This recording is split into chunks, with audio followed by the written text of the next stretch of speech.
Welcome to day 141 of our one-year Bible reading plan. Today in 2 Kings 6 and 7, we see God's miraculous protection and provision through Elisha, even in times of war and famine. In John 10 verses 1 to 21, Jesus speaks of himself as the good shepherd who lays down his life for the sheep. Let's dive in. 2 Kings chapter 6. The company of the prophets said to Elisha, "Look, the place where we meet with you is too small for us. Let us go to the Jordan, where we can get a pole, and let us build a place there for us to meet." And he said, "Go." Then one of them said, "Won't you please come with your servants?" "I will," Elisha replied. And he went with them. They went to the Jordan and began to cut down trees. As one of them was cutting down a tree, the iron axe head fell into the water. "Oh no, my lord," he cried out. "It was borrowed." The man of God asked, "Where did it fall?" When he showed him the place, Elisha cut a stick and threw it there, and made the iron float. "Lift it out," he said. Then the man reached out his hand and took it. Now the king of Aram was at war with Israel. After conferring with his officers, he said, "I will set up my camp in such and such a place." The man of God sent word to the king of Israel, "Beware of passing that place, because the Arameans are going down there." So the king of Israel checked on the place indicated by the man of God. Time and again Elisha warned the king, so that he was on his guard in such places. This enraged the king of Aram. He summoned his officers and demanded of them, "Tell me, which of us is on the side of the king of Israel?" "None of us, my lord the king," said one of his officers. But Elisha, the prophet who is in Israel, tells the king of Israel the very words you speak in your bedroom. "Go, find out where he is," the king ordered, "so I can send men and capture him." The report came back, "He is in Dothan." Then he sent horses and chariots and a strong force there. They went by night and surrounded the city. When the servant of the man of God got up and went out early the next morning, an army with horses and chariots had surrounded the city. "Oh no, my lord, what shall we do?" the servant asked. "Don't be afraid," the prophet answered. "Those who are with us are more than those who are with them." And Elisha prayed, "Open his eyes, Lord, so that he may see." Then the Lord opened the servant's eyes, and he looked and saw the hills full of horses and chariots of fire all around Elisha. As the enemy came down toward him, Elisha prayed to the Lord, "Strike this army with blindness." So he struck them with blindness, as Elisha had asked. Elisha told them, "This is not the road and this is not the city. Follow me, and I will lead you to the man you are looking for." And he led them to Samaria. After they entered the city, Elisha said, "Lord, open the eyes of these men so they can see." Then the Lord opened their eyes and they looked, and there they were, inside Samaria.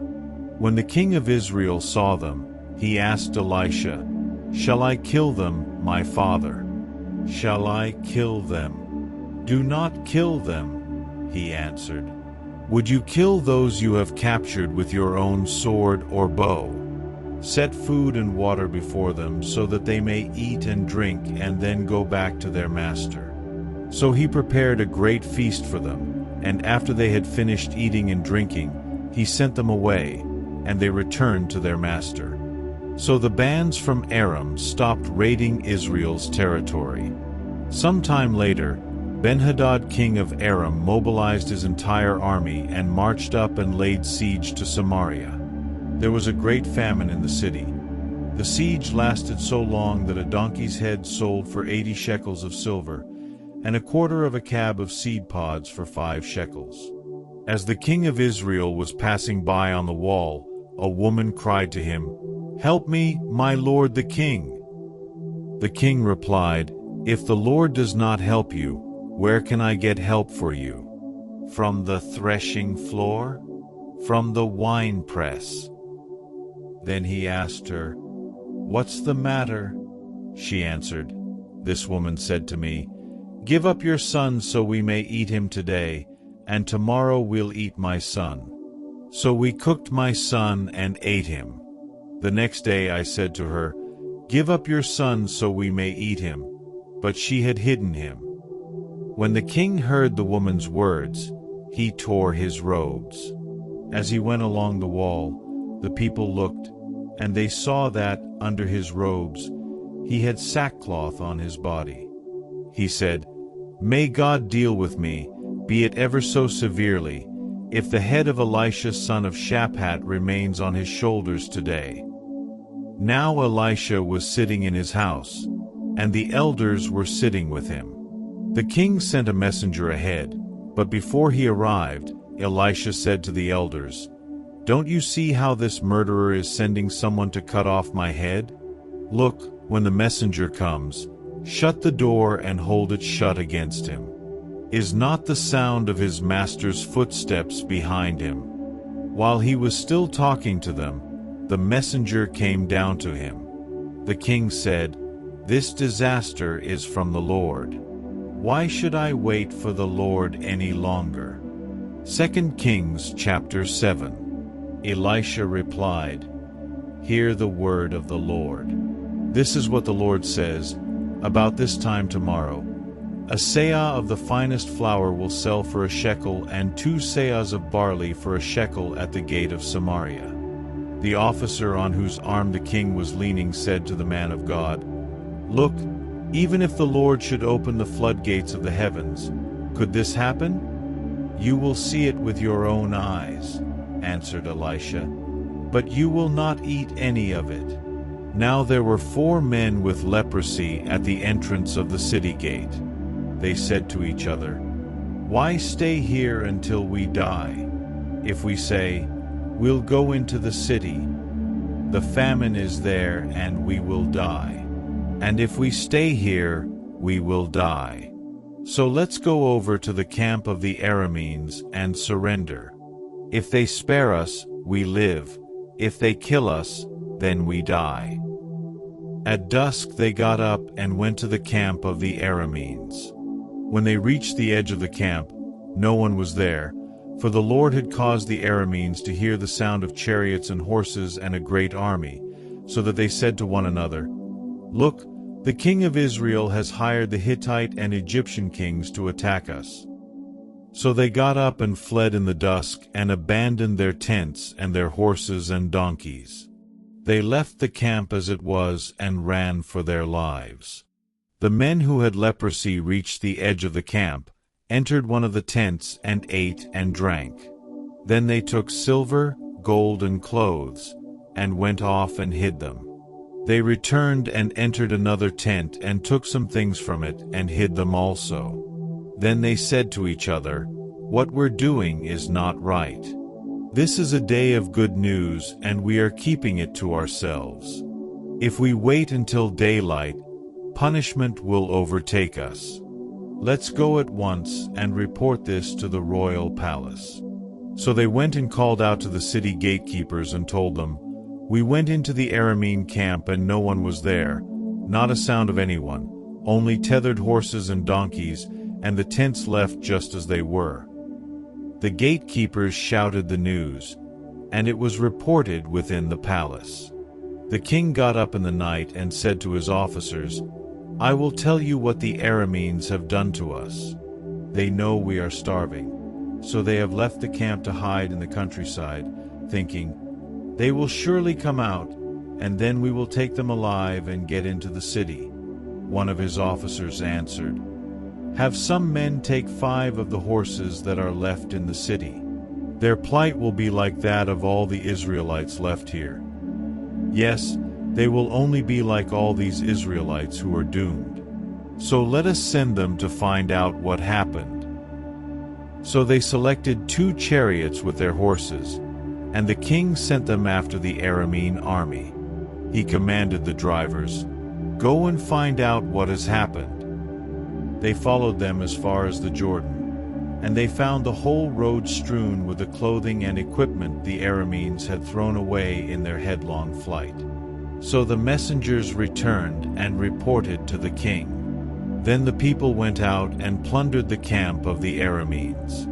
So a seah of the finest flour sold for a shekel, and 2 seahs of barley sold for a shekel, as the Lord had said. Now the king had put the officer on whose arm he leaned in charge of the gate, and the people trampled him in the gateway, and he died, just as the man of God had foretold when the king came down to his house. It happened as the man of God had said to the king, "About this time tomorrow, a seah of the finest flour will sell for a shekel, and 2 seahs of barley for a shekel at the gate of Samaria."